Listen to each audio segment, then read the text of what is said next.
આજે Surendranagar circuit house ખાતે ઉપસ્થિત સૌ મીડિયા મિત્રોનું સ્વાગત. આજે ગુજરાતભરના ખેડૂતોને એક હિંમત પૂરી પાડનાર, ખેડૂતોને એક ટેકો પૂરો પાડનાર અને ખેડૂતો વતી સતત લડી રહેલા અમારા લડાયક યોદ્ધા ભાઈ શ્રી રાજુભાઈ કરપડા 4.5 મહિના જેટલા લાંબા સમયના જેલવાસ પછી આપણા સૌની વચ્ચે આવ્યા છે. એ બદલ હું એમનું સ્વાગત કરું છું અને આવકારું છું.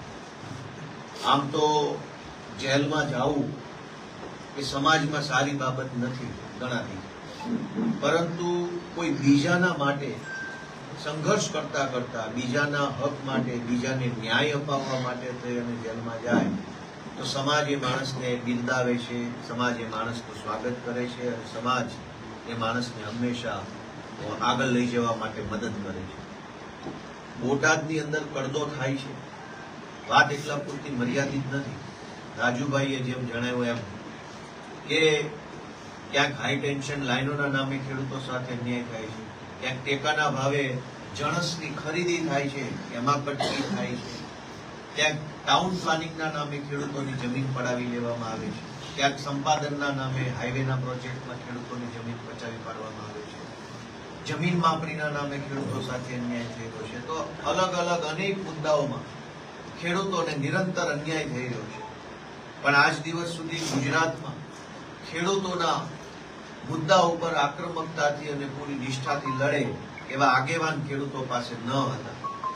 પણ જ્યારથી રાજુભાઈ કરપડાએ ખેડૂતોની લડાઈ લડવાનું નેતૃત્વ ઉપાડ્યું છે અને એમની સાથે ખભે ખભો મિલાવી ભાઈ શ્રી પ્રવીણભાઈ રામ, રમેશભાઈ મેર, મહેશભાઈ કોટડિયા જેવા અનેક સામાન્ય ખેડૂત પરિવારમાંથી આવતા વ્યક્તિઓએ ટીમ બનાવી અને ટીમના સ્વરૂપમાં ખેડૂતો વતી લડવાનું ચાલુ કર્યું.